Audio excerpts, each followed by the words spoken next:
Hello again, welcome to 60-Minute Grammar with me, Finn. And me, Kevin. Hello. In this program, we are talking about the past with used to and would. That's right. So let's get started. Tim, can you tell us, please, something interesting that you used to do when you were a child? Right, okay, well, I used to sleepwalk. Sleepwalk every night, Tim. Yes, I used to wake up every night at around midnight, and I would get out of bed. Sometimes I would even get dressed, and then I would sleepwalk. Your poor mom and dad. So Tim said he used to wake up and he would get out of bed. And we used to and would to talk about things that happens regularly in the past. Usually when we are compare the past with the present, here's Leo with this example again. I used to sleepwalk. I used to wake up every night at midnight. I would get out of bed. Sometimes I would even get dressed. Very good, thank you, Neil. Usually, either used to or would is possible. So I can say I used to get out of bed or I would get out of bed. Let's hear some more examples. I used to get the bus to work, but now I walk. It's quicker. The bus used to take half an hour. My girlfriend would meet me at the bus stop. Then we would go for a quick drink. Okay, now we follow used to and would with an infinity without to for all persons. So is I used to get the bus used to take. My girlfriend would meet me. We would go. And we often use the contract or short form of would. So instead of we would go for a drink, I can say we will go for a drink. I would get dressed, and so on. But there is no contraction for used to.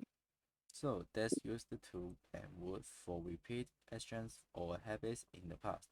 Now we can also use used to walk about to talk about a continuous state or situation in the past. Neil.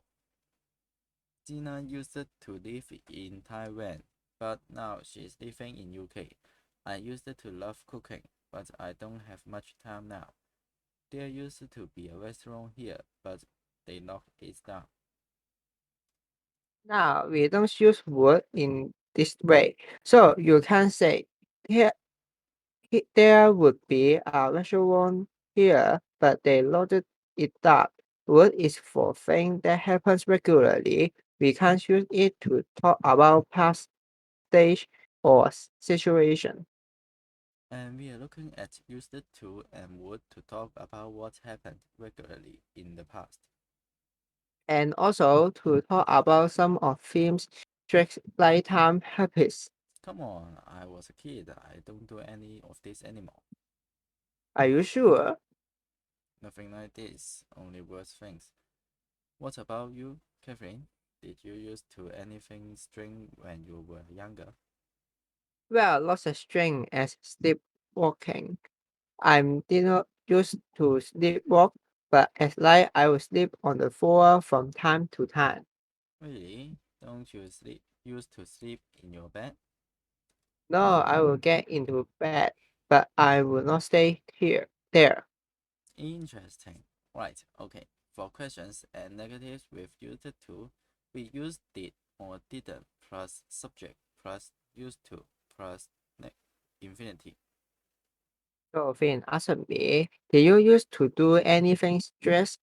And he asked me, don't did not you you used to sleep in your bed? And Catherine repeat, I don't use I didn't use to sleepwalk. That's subject plus didn't plus used to plus infinitive. And that's used to written without a D. In positive sentence, used to has a D and at the end. But in negative sentence and questions, he writes used without a D. Now, the negative of would is wouldn't. So Catherine said I wouldn't stay there. We use wouldn't in questions too. So, Catherine, wouldn't you go back to bed? No, my parents used to put me back to bed. Okay, time for a quiz. Number 1. Listen to this sentence. Is used to spell with or without a D. When I lived in Jordan, I used to go to the beach every day. And that's used to with a D. Good. Now, number 2. Is this sentence right or wrong? Suleiman would have brown hair when he was a baby. And that's wrong. The correct sentence is Suleiman used to have long hair when he was a baby. Correct. Number 3. Is this right or wrong? Do you used to live in Beijing? That's wrong. Used to question needed, no do, and that's the end of the question. Well done, if you got them all right. There's more about this on our website at bbclearnerenglish.com. Join us again soon for 6 Minute Grammar. Goodbye. Bye.